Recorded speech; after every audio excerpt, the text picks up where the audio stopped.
안녕하세요 여러분, 세상 돌아보기입니다. 예, 오늘은 24년 2월 3일이고 토요일입니다. 자, 지금 이제 뭐 어제 오늘 보면 요르단에 있는 뭐 미군 기지가 폭격을 받아서 드론의 공격을 받았다고 일단 미국이 이야기를 하고 있는데 3명이 사망하고 제 기억하기로는 35명이 부상을 당했다. 그래서 드론의 공격이라고 보기에는 피해 규모가 너무 크다. 예, 한두 발 떨어진 것 같거든요. 어쨌거나 그러면서 미국이 또 보복을 가하고 반격을 가하고 그래서 지금 확전 일로에 있다. 하지만 지금은 이제 이란 본토를 공격하지는 않았어요. 이란 본토를 공격한다는 것은 상당히 다른 문제를 더 끌어들이게 됩니다. 그 호르무즈 해협이 지금 전쟁터가 되는 것이기 때문에 후티가 지금 활동하고 있는 홍해를 수에즈 운하랑 연결되어 있잖아요. 그게 지금 정리가 안 된 상태에서 이란은 더 강한 이란과 전쟁을 벌이게 되면은 그 호르무즈 해협 자체가 봉쇄가 될 수 있어요. 그러면 그 안에 있는 뭐 사우디나 쿠웨이트, 뭐 카타르, 뭐 이런 기타 등등의 그 산유국들의 석유 수송로가 막히게 돼요. 그렇게 되면 제일 먼저 크게 타격을 받는 곳이 인도, 외국에서 많은 이제 원유를 수입해야 되죠. 그리고 중국. 자, 그러면 그들 플레이어가 들어올 수밖에 없어요. 자신의 이해관계에 직접적으로 상관이 되기 때문에.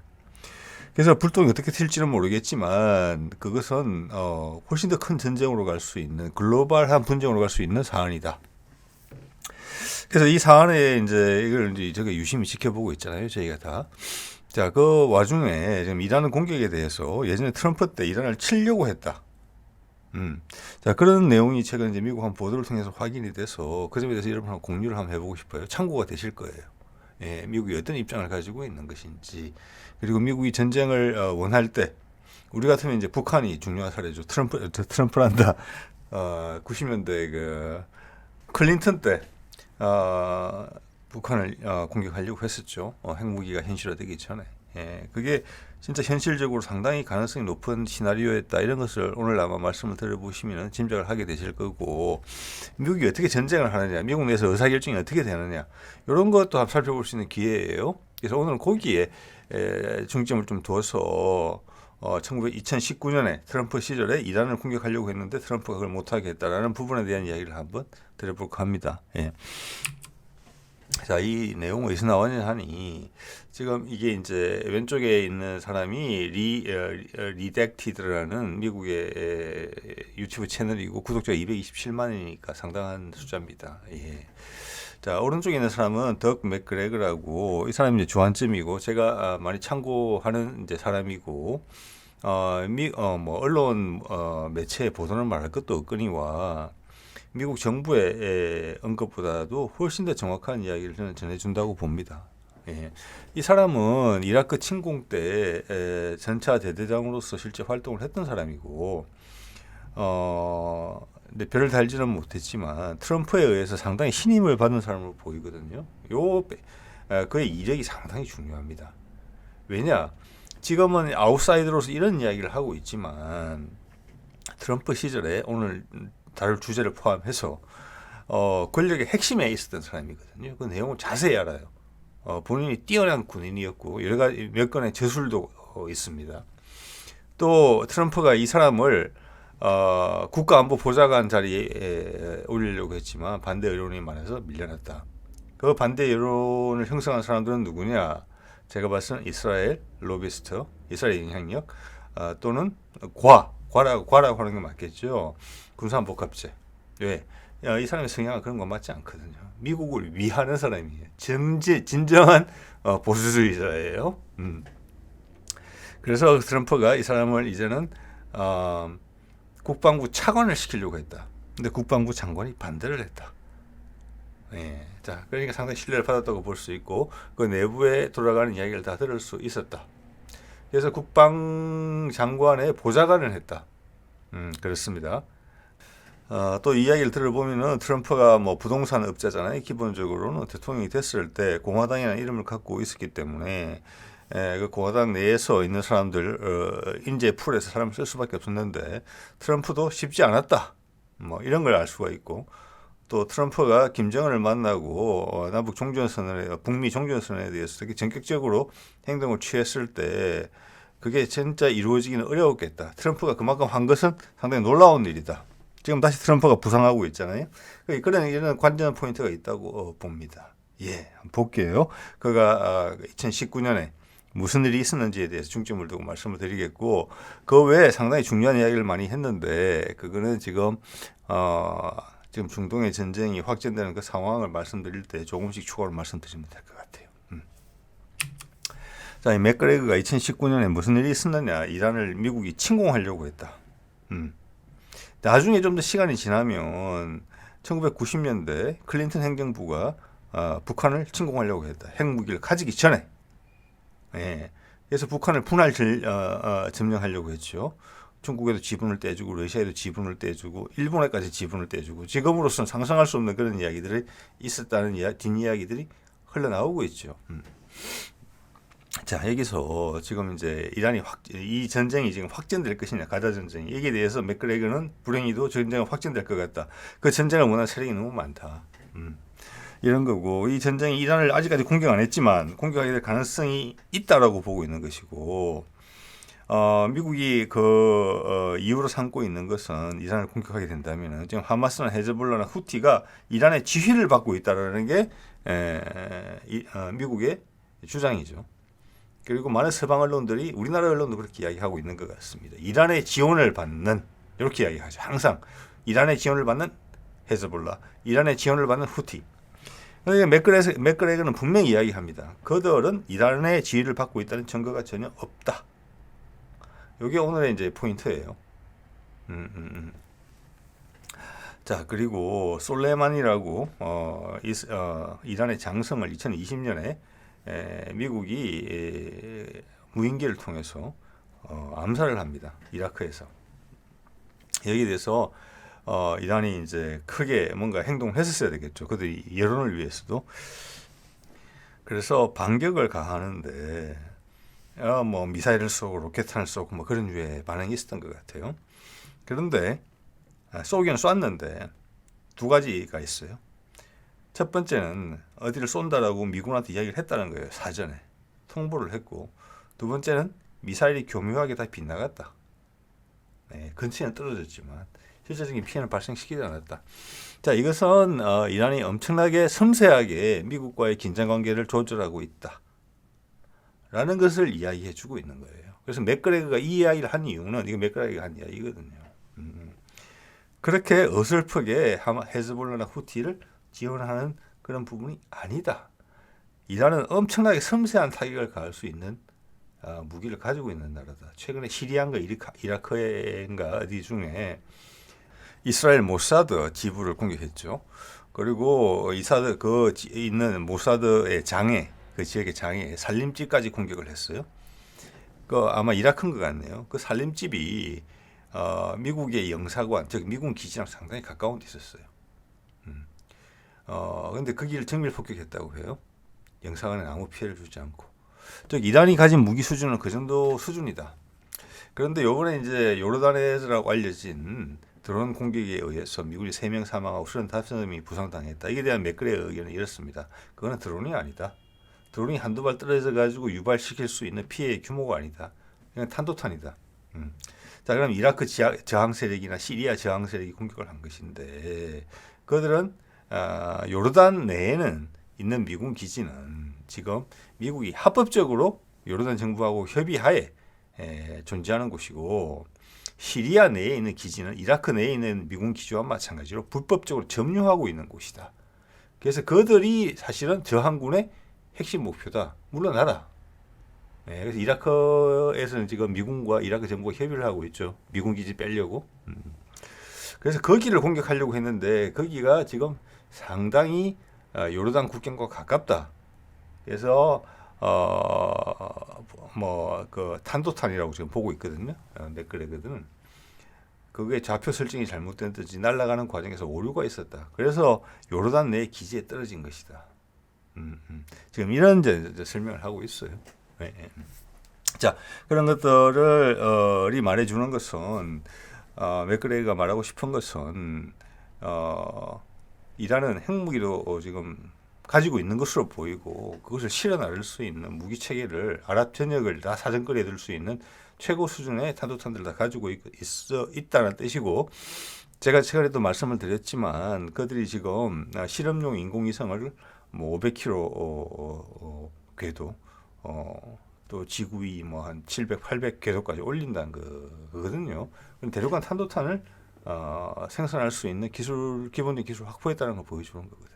네. 자, 그런 거랑 겸사겸사해서 이야기를 드리는 겁니다. 예, 하고 있는 것입니다. 예. 자, 이 사람이 카쌈 솔레이마니라고 2020년에 이제 미국 드론 공격으로 암살됐던 이제 사람이죠. 그때 암살됐던 곳이 이라크 공항의 어떤 바그다드 공항의 외곽이었고, 그래서 이란의 반격이 1이 떨어지게 됩니다. 이번에 떨어진 거예요, 여기서. 그래서 그때부터 이라크는 나가라, 미군 기지. 예, 이제 그래 됐던 거고, 거기 협의가 진행되고 있다는 말씀을 드린 거고, 최근에 이제 아이시스가 했다고 주장을 했지만 이란은 사실은 뒤에 모사드, 이스라엘에 있다고 봐지는 폭탄 테러 사건 한 80에서 90명 정도 사망했죠. 이란의 클만이라는 곳에서. 거기도 이 솔레이마니의 4주년 추도식이었어요. 그래서 거기에 대한 반격으로 모사드 기지를 폭격했고 그 수장을 죽이게 되는 거죠. 이라크에서. 예. 자, 그럼 2019년에 무슨 일이 있었는지 한번 볼게요. 자, 오바마 때 이란하고 그걸 합니다. 핵 협정을 맺어요. 그래서 그 유엔 안보리에 있는 전 나라들이 다 정인으로 섰고 거기다가 추가로 독일까지 정인으로 섰죠. 자, 그 교환 내용이 뭡니까? 이란이 핵무기를 개발하지 않고 미국은 무역 제재, 금수 조치를 해제한다. 자, 그래서 오바마가 그것을 오케이 했고 협정도 했는데 트럼프 한 1년인가 이제 진행이 된 거죠. 그러다가 트럼프가 올라오면서 그것을 폐기했죠. 자기가 그냥 빠져나온 거죠. 미국이라는 패권적 지위가 아니면 있을 수 없는 일이에요. 전 세계 비난을 받을 일이에요. 전 정부가 맺었던 협약을 바로 폐기해 버렸으니까. 자, 근데 트럼프는 그 정도를 했지만 그 여러 가지 복잡한 생각이 드는 거예요. 실제 내용을 보면 오늘 말씀드릴 내용을. 미국 내부에서는 민주당 정부가 했던 오바마 정부 했던 것에 대해서 불만을 가지고 있었고 이란은 영원한 우리의 적이다. 화해할 수 없는 폭격을 해야 된다. 이렇게 급변했다는 거예요. 지금 우리가 이제 문재인 정부에서 지금 윤석열 정부로 들어오면서 문재인 정부 때는 미국과의 종전선언을 가운데서 중재를 했었고 지금은 대화는 모든 게 단절됐고 긴장 상태가 극도로 고조돼 있죠. 그래서 철천지 원수다 지금 이렇게 돼 있는 그런 상황이라고 보시면 될 것 같아요. 그때 이제 우리가 처음으로 지금 알려지는 내용이 뭐냐면은 그때 이란을 침공할 수 있는 핑계가 필요했고 아까 제가 말씀드렸죠. 이란은 상당히 조심스럽게 했다고. 솔레이마니가 암살을 당했을 때 이란 여론을 위해서 이란 정부가 반격을 했지만 그 내용을 언제 어디에 쏠 것이다라고 이란이 미국이 이미 사전에 알려줬고 실제로는 절묘하게 빗나가게 쐈다는 거잖아요. 피해가 발생하게 미국하고 충돌하고 싶지 않다는 거죠. 그들이 우리의 장성을 암살했지만 그 이야기를 하는 거예요. 자, 그래서 이란은 조심하고 있었고 미국은 전쟁을 하고 싶었어요. 트럼프 정부를 주도한 세력들이.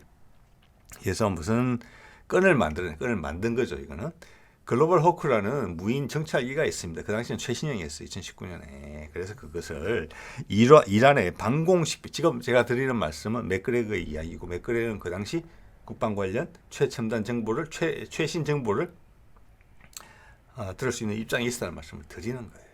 이런 게 지금 시점에 공개된다는 것도 상당히 의미가 있습니다. 예.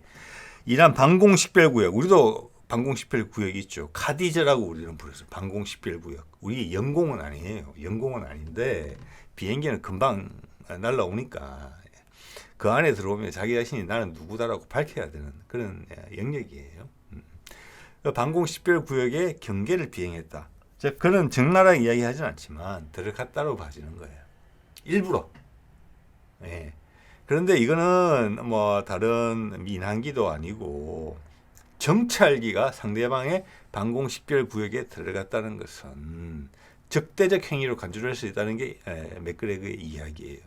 제가 봐도 이해가 돼요. 수송기나 뭐 전투기가 왔다 갔다 지나갔다 이런 거는 이것도 위협이지만 정찰기가 최고 승리의 정찰기가 카디즈를 들락날락거리면서 계속 배회를 한다는 것은 우리의 정보를 가져가고 있는 거잖아요. 이거는 다분히 무력 대응이 나올 수 있다는 것을 전제로 하고 띄웠다는 것이 맥그레그의 이야기입니다. 즉 유도를 했다는 거예요. 그러니까 결국 이란이 격추시켜요. 글로벌 호크를. 딱 격추사고 그게 전 세계 언론을 타자 바로 트럼프 책상 위에다가 이란 공격 계획서가 바로 딱 올라왔다는 거예요. 그걸 작성하는데 주력으로 참여했던 사람들이 센트콤이라고 중동 지역을 관할하는 사령부예요. 그냥 폼페이오 단지 국무장관, 외교부 장관이죠. 우리말로 하자면. 그다음 마이클 볼턴, 죄송합니다. 존 볼턴.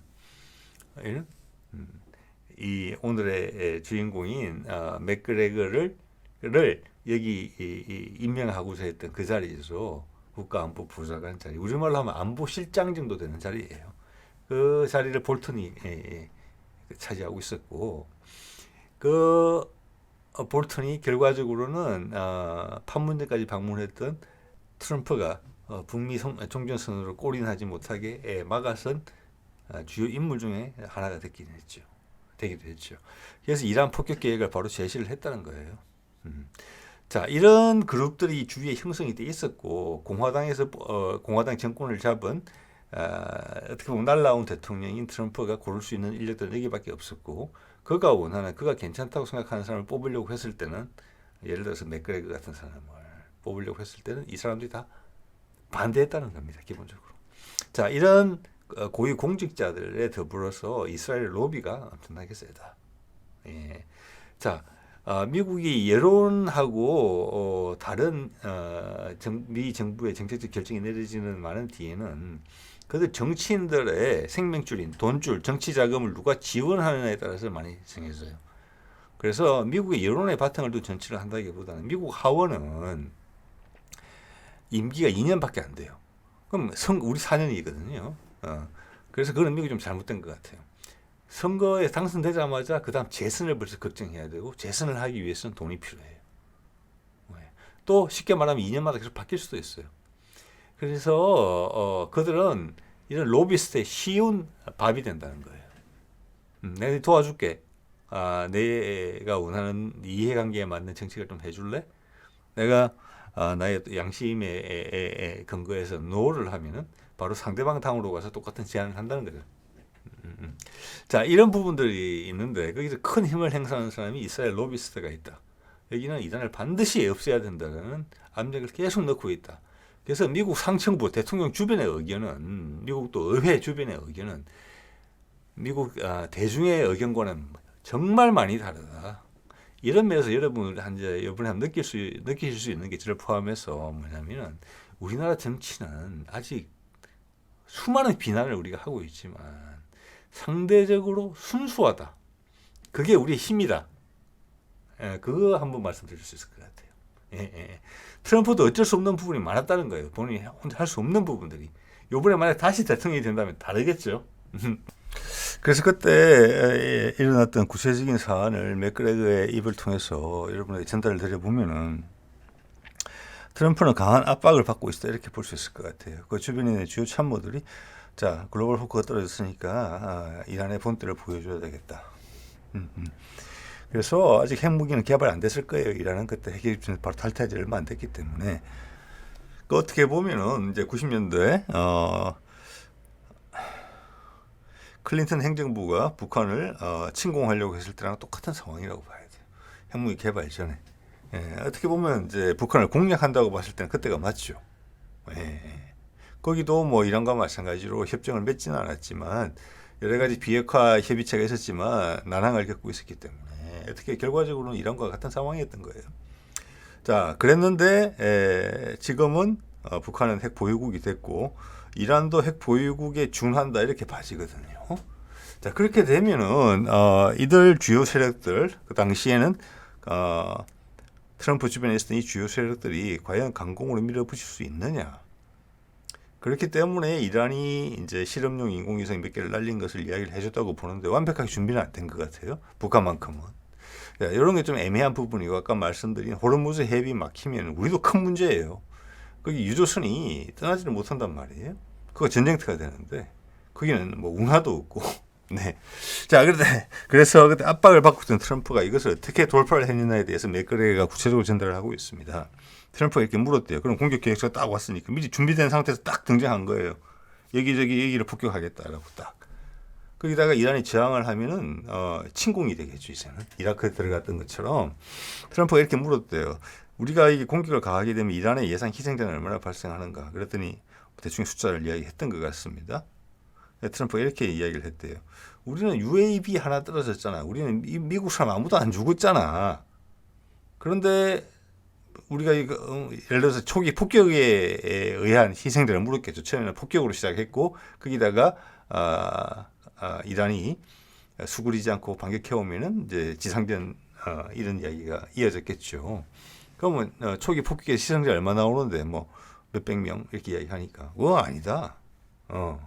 우리 한 명도 안 죽었잖아. 이거 왜 긁어서 더 큰 부스럼을 만드냐 이렇게 추인을 하지 않았다는 이야기가 지금 전해지고 있는 거예요. 지금 돌이켜보면 트럼프가 약간 공공한 입장에서 저항을 했다 이렇게 볼 수도 있어요. 지금. 그러면서 이제 맥그레거가 하는 이야기는 지금 바이든은 어떤 성향이냐 그러면 이거거든요. 자, 그러면 쉽게 이야기해서 다음번에 트럼프가 될 것 같으면 트럼프 때 트럼프는 거부했던 이 전쟁의 상황에 대해서 이란의 상황은 지금보다 훨씬 심각하거든요. 트럼프 때보다.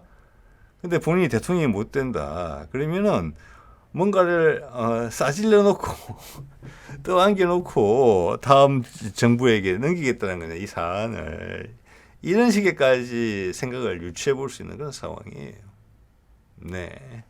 그래서 저는 개인적으로 여기서 이란까지 공격을 한다 이러면은 이거는 미국한테 치명타라고 생각합니다. 예. 그래서 저는 맥그레거의 의견과는 달리 미국 내부에 엄청나게 강한 압박이 있다는 것은 맥그레거가 충분히 이야기하고 있어요. 그렇지만 여기서 이렇게 패착을 둔다면은 미국은 힘들다. 그렇기 때문에 어저께 말씀드린 기시다를 불러서 미국이 불러서 우리 총선 날 뭔가 이야기를 한다는 것은 이것이 지금 뭐랄까 블러핑일 수 있다. 겁주는 거. 후티도 제압이 안 되는데 이란은 어떻게 제압한다는 겁니까? 그죠? 주변에 아랍 국가들이 있고 항구도 제공하지 않을 것이고 공항도 제공하지 않을 것인데 어떻게 하겠다는 거예요? 아니죠. 준비하는 데만 몇 달이 걸릴 거예요. 이란이 폭격받고 가만히 있겠습니까? 예, 이란은 9천만의 인구를 가진 나라고 북한하고 비슷해요. 미국과의 전쟁을 상정하면서 전쟁 준비만 해온 나라예요. 거기다가 오늘 그런 기사도 났죠. 한 몇 주 전에 이미 터키가 그들 특히 국내에 있는 모사드 간첩들을 용의자를 우르르 잡아간 적이 있었는데 오늘 또 했어요. 네, 그거 보여주는 거예요. 자기는 같이 간다. 미국이 우리 적대적 행위를 하게 되면은 사이가 안 좋은 이란과 터키가 손을 잡을 수도 있다. 얼마 전에 이란 대통령이 터키 갔다 왔잖아요. 여러분 여기서 한 가지만 말씀을 드릴게요.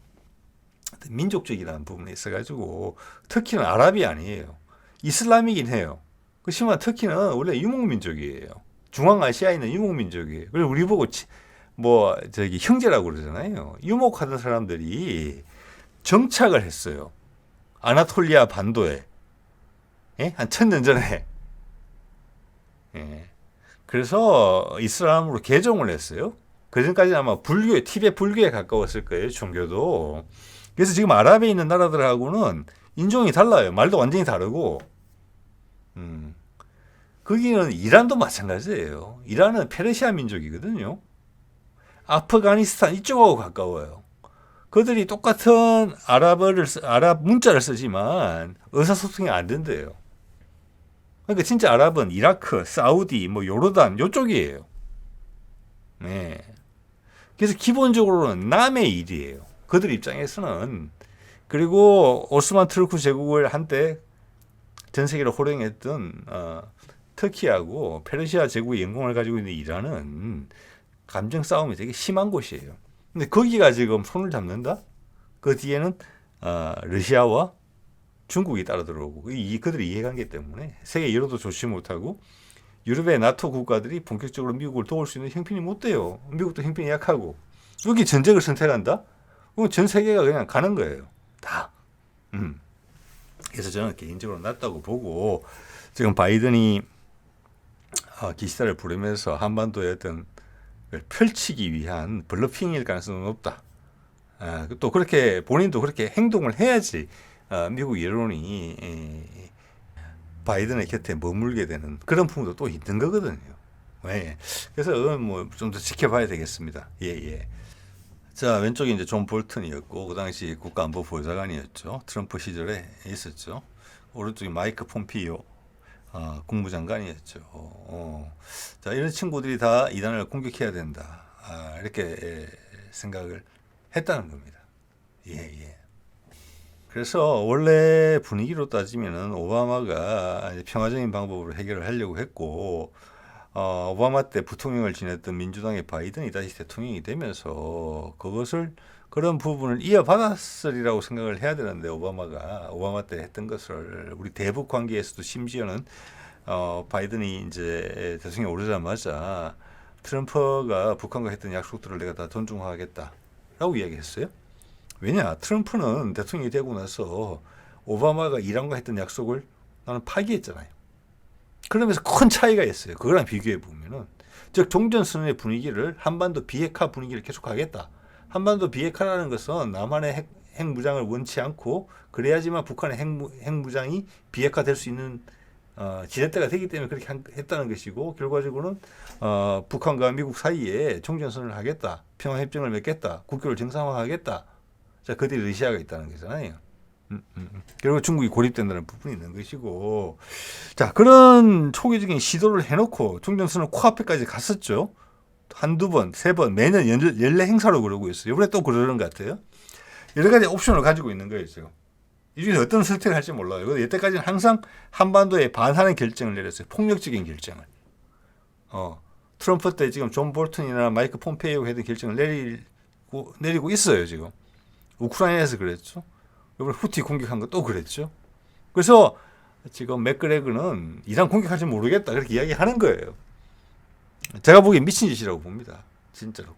그리고 이스라엘이 위축되는 정도가 아니고 이스라엘이라는 나라가 지도에서 없어질 수 있다 저는 그렇게 생각해요. 그런 가능성은 개인적으로 낮다고 봅니다. 그런 면에서 맥그레거 생각과 좀 다릅니다. 예. 자, 이게 그 당시 미국이 의도적으로 이란으로 하여금 글로벌 격추를 유도했다고 맥그레거가 이야기하는 글로벌 호크입니다. 이걸 빌미로 전쟁을 하는 거죠. 그래서 미국이 이 말은 뭐냐면 전 세계 여론을 미국이 잡고 있기 때문에 미국이 전쟁을 원한다면 언제든지 전쟁을 할 수 있어요. 이런 끈을 일부러 만들어서라도 할 수 있다는 거예요. 그렇지만 미국이 전 세계 언론에 보도되지 않는 비밀 작전들을 많이 하죠. 누구 암살하고 누구 뭐 가서 쿠데타 지원하고 이런 것들은 그렇게 보도가 안 되잖아요. 그래서 이게 패권국이라는 거예요. 패권국. 패권국의 나쁜 점이 좀 더 부각이 되는 것이고 안타깝지만 그게 우리 지금 인류의 현재 현실이에요. 국제관계에서 이게 어디까지 갈 수 있느냐 이게 이제 관심사죠. 계속 사람들이 이것을 용인할 것인가. 오늘 제가 맥그레거의 예를 소개해드리는 것처럼 이런 정보들이 이제는 막 공유가 되고 있잖아요. 일단 저도 알게 됐고 저를 통해서 여러분도 또 아시게 되고 이런 것들이 생각보다 큰 파급 효과를 지닌다고 봅니다. 수백 마리의 수천 마리의 나비가 날으면서 나비 효과를 불러일으키는 거거든요. 그게 얼마나 많은 공진 효과를 일으킬지는 모르겠습니다. 지금 세상에 그런 변화가 오고 있으니까. 자, 방공 10개월 교육이죠. 이게 아디제라고 하고 영어로는 에어 디펜스 아이덴티피케이션 존이 영공하고 달라요. 이게 우리나라 주변의 그 존이에요. 이 경계선을 따라서 글로벌 호크라는 정찰기가 왔다 갔다 했다는 거예요.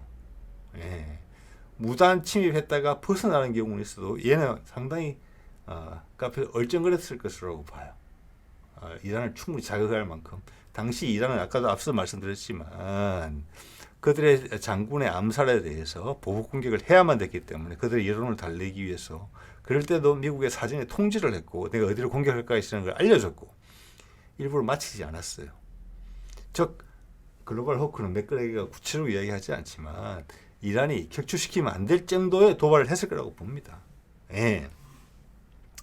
자, 그때 기사를 찾아봤어요. 제가 그래서 그 당시 어떤 이런 언론에서는 어떻게 표현을 했는지 보니까 이게 그 기사예요. 2019년 6월 20일이죠. 그 기사예요. 가디언 기사인데 그 당시 글로벌 호크가 격추됐어요. 미국 이야기를 합니다. 트럼프는 이란의 공격은 큰 실수다. 반드시 후회하게 될 것이다. 이런 의미를 깔고 있는 거잖아요. 예? 테헤란은 뭐라고 이야기를 했느냐. 그들의 영공을 침입했기 때문에 격추시켰다. 그렇기 때문에 단지 방공 식별 구역이 아닐 수도 있어요. 더 들어갔을 수도 있어요. 그 정도는 맥그레가 이야기를 안 합니다. 그런데 이란이 엄청나게 조심하고 있다는 말씀 제가 계속 드리고 있죠. 자, 이렇게 해서 요걸 빌미로 삼아서 이란을 치려고 했다는 거예요. 자, 근데 그 뒤에 내용을 보면은 뭐가 나오냐면 이야기 좀 전에 보신 그 기사의 내용인데 이란의 큰 실수다라고 했던 트럼프가 참모 회의를 거친 후에 그 참모 회의의 내용이 뭐냐? 맥그레가가 그 이야기했죠. 센트콤하고 존 볼턴하고 마이크 폼페이오가 침공 계획을 딱 제시했다는 거잖아요. 그걸 논의한 회의예요. 그 회의를 하고 나서 아까 맥그레가 이야기했죠. 나는 반댈세. 이런 이유로 우리 무인기 하나밖에 안 떨어졌는데 우리가 폭격을 하면 이란 사람들 수백 명이 죽고 나가는데 이란이 가만히 있겠냐? 내가 비록 오바마가 사인한 핵협정은 내가 파기했지만 이건 아닐세. 이렇게 이야기했다는 거예요. 그래서 그 끝난 후에 처음에 이란이 큰 실수야 라고 이야기했던 트럼프가 뭐라고 했느냐면 드론은 이란이 실수로 잘못 떨어뜨린 것 같은데 이러면서 말이 끝난 거예요. 이게 기사 내용이에요. 이 뒤에 있었던 전말에 대해서 맥그레가 설명했다. 이때 큰 전쟁이 날 뻔했다는 겁니다. 그럼 지금은 어떨까? 지금의 이란은 그때 이란과는 천지 차이거든요. 네, 그리고 주변에 아군이 없어요. 미국이 지금. 자, 이런 부분 그리고 러시아가 살아나 있고 중국의 힘은 훨씬 더 강해져 있고 지금 사우디나 UAE나 이런 나라들이 이란도 같이 손을 잡고 브릭스에 가입이 되어 있는 상태잖아요. 그죠? 그리고 가자 전쟁을 통해서 전 유럽이 그리고 전 세계의 아랍이 돌아서 있는 상황이에요. 이거 해서는 안 되는 전쟁이죠. 그럼에도 불구하고 바이든이 강력한 압박을 내부에서 받고 있고 그 중에 핵심 세력 중에 하나가 이 정치인들한테 돈을 대는 합법적이든 비합법적이든지 간에 돈을 대는 이스라엘 계열의 로비스트들이 있다. 거기에 밀려난 사람이 여러 대입니다. 맥그레거도 그 중에 하나고요. 그런 사례들이 핵심 자리에서 밀려나는 게 보여요. 제가 예전에 소개해드렸던 사람도 하나 있습니다. 이런 것들이 지금도 있다. 이 사람들이 대중의 인식과는 전혀 다른 이상한 결정을 하게 미국 대통령한테 압박을 넣고 있다. 이번에도 만약 결과를 낸다, 이란을 공격한다, 큰일이다. 그러면 미국의 입장에 미국이 바로 내리막을 탄다. 급격하게 내리막을 탄다. 그래서 윌리엄 번스 같은 CIA 국장은 여기에 반대하는 입장을 분명히 가지고 있다. 저는 그렇게 생각합니다. 예. 지켜봐야죠. 자, 여기서 재미있는 표현 하나 제가 알게 됐습니다. 여러분과 공유하고자 합니다. 아시는 분들 있으실지 잘 모르겠습니다. 모르시는 분이 많다고는 봅니다. 카주스 벨리라는 표현이 있고 이게 오른쪽에서는 이제 라틴어에서는 저렇게 썼던 단어였던 것 같아요. 전쟁의 행위 번역을 하면 단순히 그런 뜻이래요. 근데 지금 어떻게 해석이 되고 있느냐? 이거는 오늘 소개드리는 더글라스 맥그레거가 쓴다는 거예요. 자, 지금 이라크에 있는 또는 시리아에 있는 저항군들이 미국을 공격했는데 미국은 그 뒤에 배후에 이란이 있으니까 이란을 공격하겠다고 하는데 그 증거는 없다. 증거는 없는 것 같아요. 그래서 모든 언론에서는 이란이 지원하는 이렇게 이야기를 하고 있단 말이에요. 그럼 진짜 공격하겠느냐? 지금은 말이 안 되는데 사회자가 묻습니다. 맥그레거가 이렇게 이야기하는 거죠. 그거는 미국은 되게 쉽다. 그래서 명분 만드는 거는. 그러면서 글로벌 호크 이야기가 나온 거예요. 자, 이 서구에는 이런 용어가 있어요. 그게 카주스 벨리. 이런 상황에서 내가 전쟁을 하고 싶은데 전쟁의 명분이 부족할 때 내가 억지로 만들어내는 명분을 카주스 벨리라고 이야기하는 거예요. 제가 설명에 적었습니다. 전쟁 개시의 명분을 제공하는 사건. 의도적으로 만들어진 거다. 자, 2019년에 이란을 공격할 뻔했을 때, 그때 카주스 벨리는 뭐냐?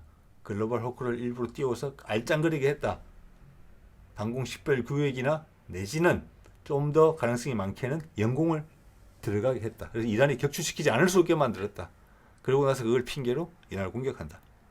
그리고 이라크 침공할 때 보십시오. 이라크 침공에서 전쟁의 직접적인 사망자 60만, 그 뒤에 굶어 죽거나 금수 조치, 제재 조치로 죽은 사람이 200~300만이에요. 또 300만 이상이 죽었어요. 예. 북한도 클린턴이 북한을 공격하니 많이 핵무기 개발하겠다고 고집을 피웠을 때 금수 조치를 해서 북한이 300만 명이 굶어 죽었죠. 마치 흉년이 들어서. 그런 거랑 마찬가지예요. 그래서 이라크 공격할 때는 대량 살상 무기가 있다. 후세인이 위험한 놈이다. 얘를 제거해야 된다. 결국 대량 살상 무기는 없었죠. 그게 카주스 벨리 전쟁의 명분을 일부러 거짓말로 만들어낸 거예요. 그래서 이라크 공격했죠. 베트남전의 통킹만 사건, 했죠. 베트남군이 미군 함정을 군함을 공격했다. 지금 후티처럼 후티는 직접 공격이라도 하죠. 그런 사례가 없어요. 미국 함정이 월맹군의 약한 조그만 해군 배들을 격침시켜요. 통킹만 사건은 완전히 짜르기 된 사건이다. 가공의 사건이다. 그게 카주스 벨리다. 그래서 이런 용어가 있는 거예요. 이게 아마 1500~600년부터 유럽에서 많이 쓰였다는 것 같아요. 이런 별도의 용어가 말을 던지면 관련된 사람들이 이해할 정도의 상황이에요. 거기는. 자, 북한의 남침 것도 한번 볼게요.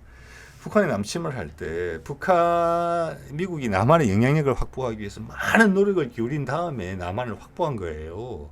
엄청나게 공을 들여서 소련을 견제하기 위해서. 근데 그거를 에치스 라인을 그으면서 우리는 관심 없어라고 미군을 싹 철수해버린다? 북한이 기습 남침을 했다고 이야기하는데 기습 남침을 해서 거기에서 고립된 미국 사람이 하나도 있었습니까? 그죠? 물론 씻은 듯이 하나도 없었죠. 그러면서 남한군한테는 제대로 방어할 수 있는 무장을 전혀 주지도 않았어요. 이것도 일종의 카주스 벨리라고 봐요. 그래서 그런 의견이 있는 거잖아요, 지금. 아마 역사적 사실이 좀 더 공개되면 그게 아마 기정사실화 될 겁니다. 북한의 침공을 유도한 거죠. 나는 미국에 관심 없다. 근데 그 전에 그렇게 높았던 관심에 대비해서는 큰 비교가 되는 것이죠. 러시아의 남침을, 러시아의 우크라이나 공격을 미국이 유도한 것처럼, 러시아가 공격하지 않을 수 없게 만드는 것처럼. 우크라이나의 친미 정부를 세운 다음에 쿠데타를 지원을 해서 나토 가입을 이야기하고 크림반도, 조지아까지 나토를 계속 확대하겠다. 그 전에 그래서 우크라이나 내전 때문에 러시아와 우크라이나가 맺었던 민스크 협정, 유럽 국가들이 중재를 했죠. 그것을 우크라이나가 파기하게 만들었죠. 그 반군들을 우크라이나의 그 동부 지역을 공격하게 만들므로써 전쟁을 유도했죠. 왜 러시아는 계속 동진하면 우리는 좌시하지 않겠다 이야기를 했기 때문에. 자, 그렇게 되고 일단은 침공이 발생하게 되면은 침략자다라는 낙인을 찍은 다음에 우리는 연합군을 만들어서 푸틴의 정권 교체, 러시아의 코트를 꺾어주겠다. 실패했죠, 장렬하게. 똑같은 거예요. 북한의 남침이라는 부분도. 그런 면에서. 그래서 그 당시 미국의 입장은 뭐였느냐 그러면 한반도 전체 남한으로 만족하지 못했다 그렇게밖에 설명이 안 돼요. 한반도 전체로 교두보를 확보하고 싶다. 그게 미국의 뜻이었다. 저는 그렇게 짐작을 합니다. 이건 좀 더 밝혀져야 되겠죠. 현재 여러 가지 정황 증거로 봤을 때 미국이 북한의 남침을 유도를 했다라는 정황 증거는 아주 많아요. 자, 우리 맥그렉에 대해서 마지막으로 이야기를 한번 더 해보면은 아까 초반에 소개드렸던 리덱티드 거기에 이 영상에 대해서 제법 댓글 인기 순위가 높은 댓글을 제가 2개를 가져와 봤습니다. 자, 맥그렉이라는 인물이 어느 정도의 인물이라고 미국 사람들이 생각하는지에 대해서 자, 위에 보면은 나는 더글라스 맥그레거가 트럼프가 만약 재집권을 한다면은 그 행정부를 이끄는 주요 세력이 됐으면 좋겠다. 이런 의견이 첫 번째 글이에요. 이 정도의 위상을 가지고 있는 사람이에요. 저는 이게 동의를 합니다. 그렇게 될 가능성도 있다고 봅니다. 트럼프가 만약 재집권을 한다면은 처음에 그때 부동산 업자에서 바로 정치인으로 전업했을 때보다는 지금은 식견이 많이 쌓였을 거기 때문에 더글라스 맥그레이거한테 기회가 올지 모른다고 보고 우리한테 불리하지 않다고 봅니다. 순리에 맞게 생각을 하는 사람이거든요. 그 밑에는 보면은 미국의 치부를 드러내는 이야기죠. 자, 이라크를 침공할 때 그 작전 이름이 뭐냐? 아프레이션 이라크 프리덤이었고, 그 다음 리비아를 공격할 때 리비아 가다피를 죽였죠. 아프레이션 유니파이드 프로텍터, 하나된 보호자, 이런 작전이었고, 그 다음 아프가니스탄을 침공할 때는 뭐였느냐? 인듀어링 프리덤 아프레이션이었다. 지속되는 자유의 작전이었다. 미국이 다 이런 침공을 했고 하나도 성공하지는 못했죠. 리비아 가다피도 죽였지만 리비아는 지금 뭐 갈기갈기 찢겨진 희한한 나라가 돼 있는 거죠. 이 모든 것을 민주주의라는 이름으로 행했다. 이런 답글인데 여기에 대해서 1,000개의 좋아요가 달렸고 답글이 이런 6개가 달렸어요. 이게 가장 인기 있는 댓글이었습니다. 오늘 소개해드린 맥그레거의 영상에 있어서. 네. 자, 오늘 이 정도 말씀드리겠습니다. 네.